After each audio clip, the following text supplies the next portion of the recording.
Selamat datang di channel YouTube Sentra Kompetensi, channel yang menginformasikan seputar pendidikan, pembelajaran, dan regulasi-regulasi di bidang pendidikan. Pada kesempatan ini kita akan membahas tentang disiplin positif dan bagaimana penerapannya di satuan pendidikan atau di sekolah.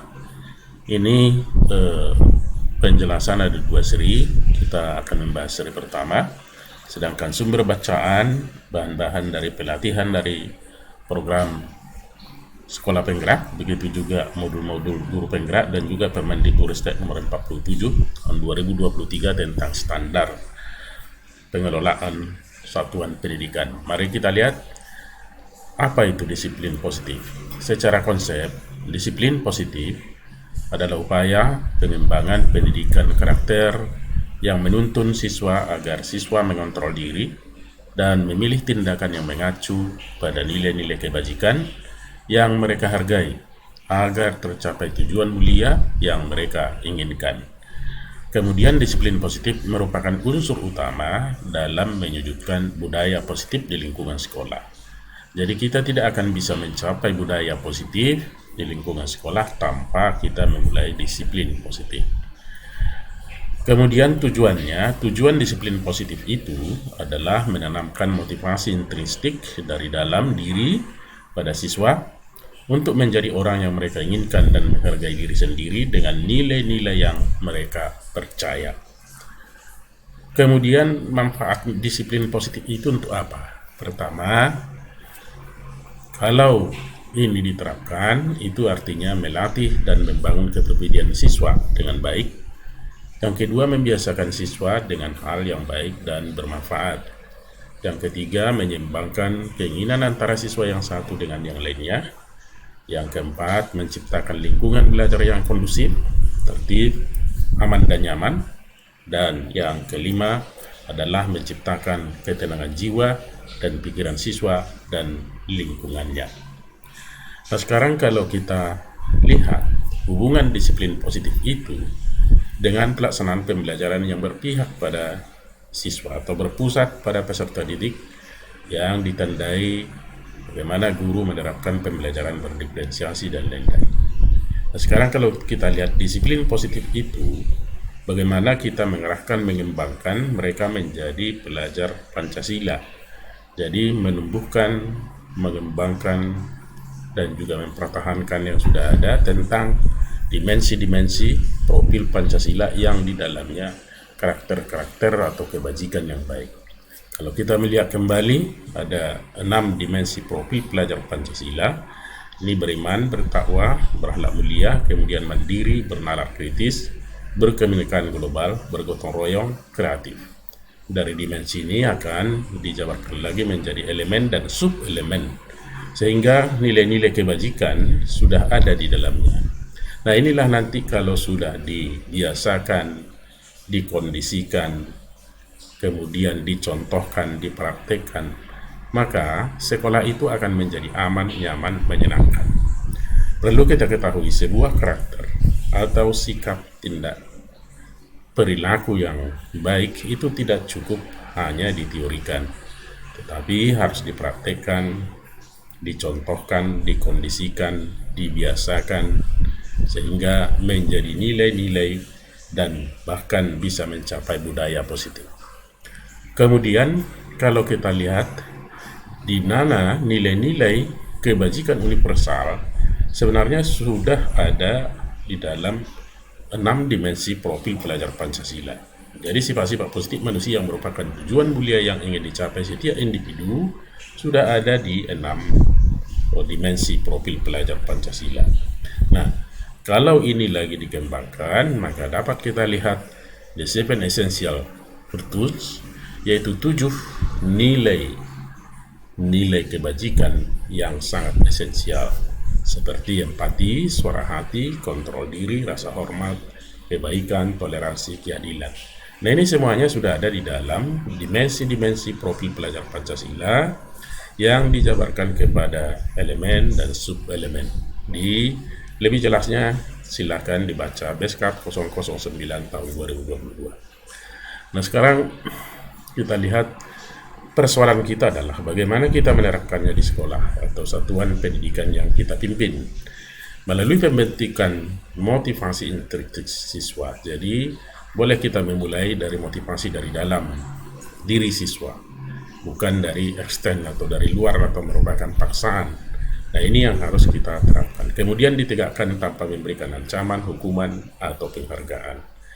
Selanjutnya guru bersama-sama menyusun kesepakatan ataupun namanya lebih tepat keyakinan kelas atau sekolah sebagai upaya untuk membentuk karakter positif. Kemudian boleh penegakan aturan-aturan yang ada dilakukan dengan penerapan segitiga restitusi. Nah, ini ditegakkan melalui menumbuhkan kesadaran diri, motivasi intrinsik dalam membentuk karakter positif. Nah, ini yang kita bahas yang ini. Kalau kita bahas yang pertama, kita harus belajar dulu dengan teori motivasi, kemudian hukuman dan penghargaan supaya bisa kita memahaminya. Motivasi itu kalau kita definisikan adalah keinginan diri yang mendorong seseorang untuk berusaha bertindak dalam rangka memenuhi kebutuhannya. Lalu menurut Diane Kosen ada 3 alasan motivasi manusia. Pertama, dia untuk menghindari ketidaknyamanan atau menghindari hukuman yang ada. Yang kedua, bisa muncul motivasi untuk mendapatkan imbalan ataupun penghargaan dari orang lain. Dan yang ketiga, motivasi bisa muncul untuk menjadi orang yang mereka inginkan dan menghargai diri sendiri dengan nilai-nilai yang mereka percaya. Nah, kalau kita lihat mana yang paling bagus atau intrinsik, motivasi karena hukuman bersifat negatif, karena hukuman itu bersifat negatif karena hanya efektif dalam jangka waktu pendek, tetapi bisa menimbulkan negatif seperti rasa tersakiti, benci, dendam terhadap penghukumannya, bahkan takut. Motivasi kedua dan ketiga bersifat positif karena meningkatkan motivasi seseorang akibat merasa senang menerima yang baik-baik. Nah, ini secara teori. Kemudian, dalam rangka menerapkan disiplin positif di sekolah, guru hendaknya mampu bagaimana merefleksikan posisi kontrolnya saat ini. Jadi bagaimana kita merubah posisi kontrol kita yang selama ini ya mengontrol, akan kita coba dengan meresponi. Bagaimana ia berproses menjadi seorang manajer yang menuntun peserta didik untuk menjadi mandiri, merdeka, dan bertanggung jawab. Nah, dalam hal ini dengan teori kontrol, supaya bisa kita membedakan, harus kita pahami lagi penerapan teori kontrol. Yang diartikan teori kontrol itu adalah teori yang mempelajari teknik dan strategi yang mengatur tingkah laku manusia agar mampu menyesuaikan diri atau taat pada aturan-aturan lembaga, masyarakat, kelompok tertentu. Kemudian dalam rangka mewujudkan budaya positif di sekolah itu yang berpihak kepada peserta didik, guru perlu merubah paradigma kita dari stimulus respon ke teori kontrol. Nah, ini tadi terbalik ya, dari stimulus respon yang selama ini, kemudian kita rubah ke teori kontrol. Dengan menerapkan teori kontrol, kita menjadi lebih humanis dalam memandang murid kita, yang berdampak pada terjalinnya hubungan sosial antara guru dengan murid menjadi lebih erat, toleran, empati, dan juga peduli. Mari kita lihat ini, menurut teori kontrol, setiap tindakan pasti memiliki tujuan. Sehingga guru wajib melakukan komunikasi dengan murid untuk menganalisa motif terhadap tindakan indisipliner yang dilakukannya dan mencari solusi bersama secara mandiri, bertanggung jawab, dan merdeka. Nah, ini posisi sudah diarahkan kepada manajer ya. Kemudian kebutuhan semua orang harus kita yakini berbeda-beda. Setiap orang juga memiliki gambaran yang berbeda. Kita berusaha untuk memahami pandangan orang lain terhadap dunia. Semua perilaku memiliki tujuan, hanya diri sendiri yang bisa mengontrol. Kita tidak bisa mengontrol orang lain. Kolaborasi dan konsensus menciptakan pilihan-pilihan baru. Dan model berpikir ini adalah menang-menang atau win-win solution.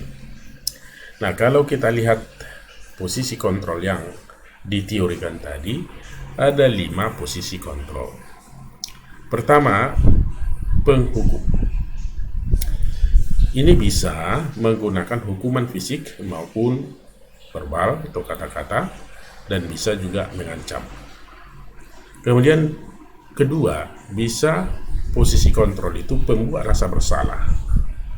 Ini bisa menggunakan bahasa yang lembut, tetapi seseorang itu merasa bersalah. Kemudian, namun dapat membuat orang lain merasa tidak nyaman bersalah atau bisa rendah diri.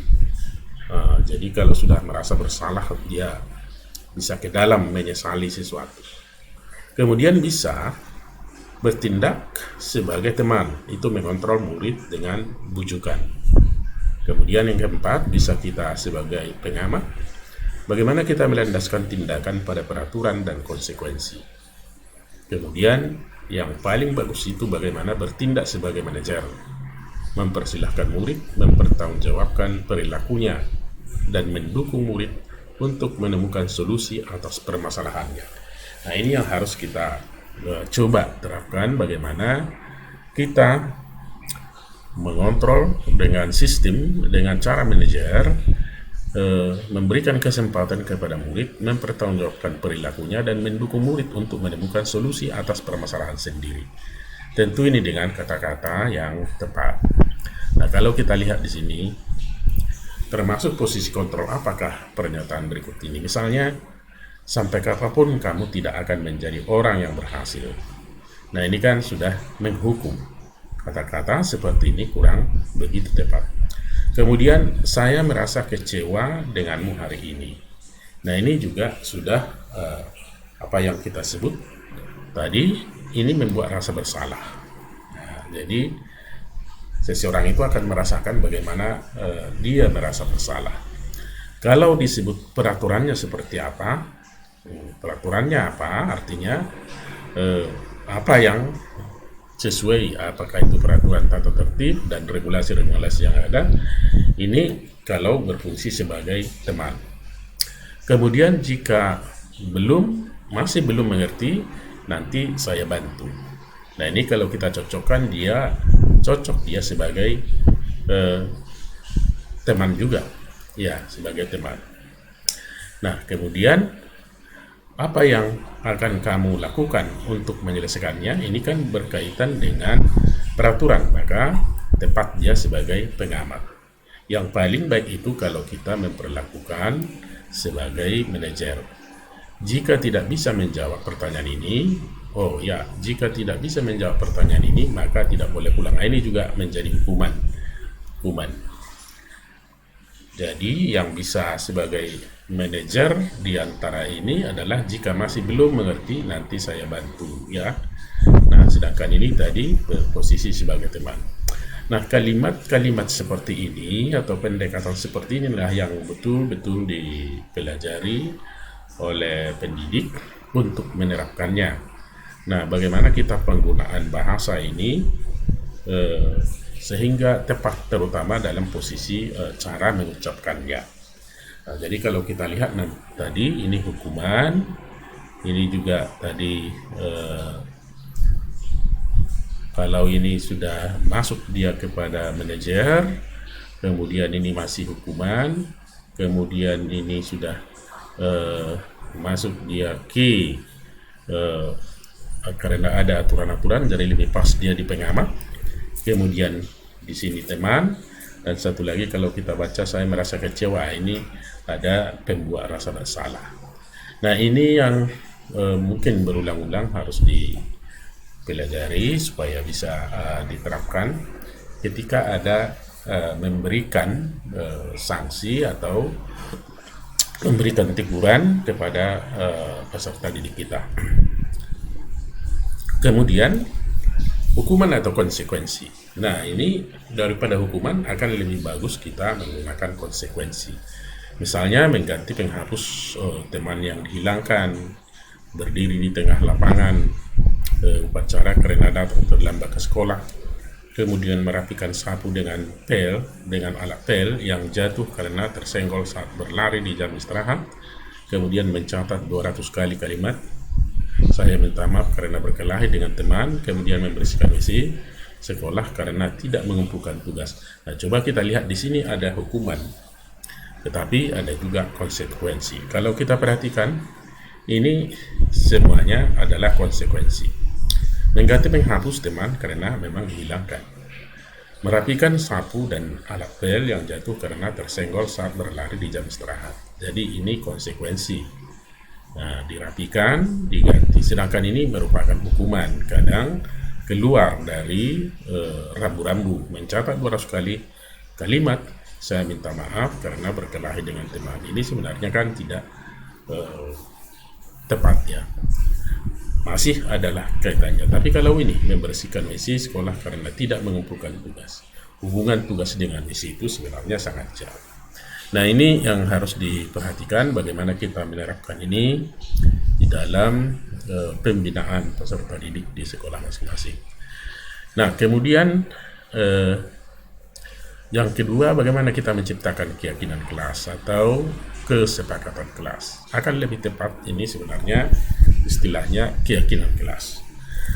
Nah, ini keyakinan kelas ini merupakan aturan atau norma yang dibuat oleh guru dan siswa bersama-sama untuk menciptakan lingkungan belajar yang kondusif. Jadi mereka bersama-sama membuat, bukan hanya yang selama ini dari guru, tetapi harus melibatkan siswa sehingga sekelas atau sekolah menjadi kondusif. Nah, pembentukan keyakinan kelas ini atau kelas sekolah ini, keyakinan kelas lebih abstrak dari peraturan. Jadi lebih bagaimana mengajak membayangkan ke depan ya, merasakan sebuah keadaan yang mereka ciptakan. Kemudian dapat berupa pernyataan-pernyataan yang bersifat universal, yang umum, senantiasa dalam bentuk positif. Jadi tidak ada kalimat negatif. Sebaiknya tidak terlalu banyak agar mudah diingat dan dipahami. Sebaiknya sesuatu yang dapat diterapkan di lingkungan tersebut. Jangan terlalu abstrak. Disusun dengan jangan terlalu rumit bahasanya. Disusun dengan melibatkan semua warga sekolah atau kelas itu sendiri. Hendaknya ditinjau kembali dari waktu ke waktu apakah sesuai dengan perkembangan yang ada. Nah, tahapannya pembentukannya seperti apa? Pertama, persilahkan warga sekolah atau siswa di kelas untuk menyampaikan pendapatnya terkait peraturan yang perlu disepakati. Tentu harus ada dulu penjelasan guru tentang keinginan-keinginan yang akan dicapai bersama. Kemudian kita beri pertanyaan dan keinginan mereka seperti apa. Kemudian mencatat semua masukan di papan tulis kertas besar agar dapat dilihat oleh semua warga sekolah atau di kelas. Boleh kita tunjuk notulen atau kita sendiri langsung mencatat semua pendapat itu di papan tulis. Kemudian menyusun keyakinan kelas sesuai langkah pembentukan keyakinan sekolah atau kelas, yakni dengan menggunakan kalimat positif. Kita pilih kalimat-kalimat positif. Tidak ada yang seperti jangan membuang sampah sembarangan. Nah, ini negatif. Kalau kita membuat kalimat negatif, itu sudah menggiring pemikiran anak-anak kita kepada hal-hal yang negatif. Jadi akan menjadi lebih tepat, buanglah sampah di tempatnya, atau buanglah sampah di tempat sampah. Itu kalimat positif. Kemudian meninjau kembali daftar hasil diskusi dan secara bersama menemukan nilai kebajikan yang dituju dari peraturan-peraturan tersebut. Jadi harus ditunjukkan nilai kebajikan apa yang kita tuju. Apakah nilai kebajikan kebersamaan atau moral yang lain. Nilai kebajikan inilah yang dimaksudkan dalam keyakinan sekolah. Nah, jadi nilai-nilai kebajikan itu yang sebelum di slide ini sudah kita jelaskan, ada nilai 7 nilai kebajikan yang sangat pokok. Kemudian meninjau kembali keyakinan sekolah atau kelas secara bersama-sama. Bila dirasa terlalu banyak, lebih dari 7 keyakinan, maka dapat dikurangi. Kemudian meninjau ulang, menyetujui dan menyepakati keyakinan sekolah kelas oleh seluruh warga kelas. Baru meletakkan keyakinan kelas itu di tempat yang mudah dilihat oleh semua warga sekolah. Bila penting, sebelum memulai pelajaran dibaca bersama atau dibuat menjadi sebuah kata-kata slogan atau yel-yel sehingga meresap ke dalam otak, ya, bisa mudah diingat. Nah, contoh keyakinan kelas ya. Setiap kelas perlu belajar, setiap anggota kelas perlu senang. Ini dulu keyakinan yang mereka harapkan. Setiap anggota perlu saling menghargai, setiap kelas perlu merasa aman. Nah, ini kan tujuan. Kemudian keyakinan itu menjadi inilah misalnya nilai keyakinan, kebajikan, hormat. Nah, nilai kebajikan, nilai-nilai kebajikan itu misalnya hormat. Kami meyakini bahwa sangat penting untuk menghormati semua orang dan barang milik orang lain. Berarti tidak ada lagi yang mencuri atau kehilangan, ya. Kemudian bekerja. Kami meyakini bahwa sangat penting untuk mengerjakan segala pekerjaan atau mengikuti kegiatan-kegiatan yang ditugaskan. Ini tugas, ini bekerja. Jadi bekerja itu adalah nilai-nilai kebajikan yang dituju. Kemudian diterima dan dimiliki.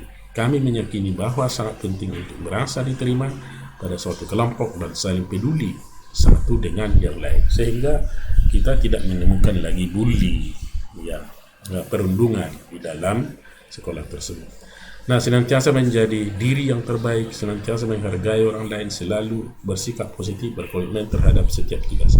Bahasa-bahasa ini bisa disederhanakan dan mudah diingat dan mudah diperoleh dibaca.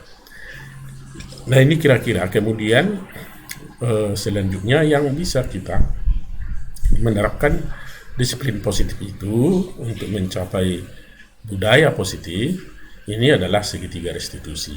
Ini juga segitiga restitusi akan kita bahas di seri yang kedua, dan ini juga sangat menarik karena perlu diterapkan. Ada langkah-langkah mulai dari menstabilkan identitas dulu, validasi tindakan, kemudian menanyakan keyakinan.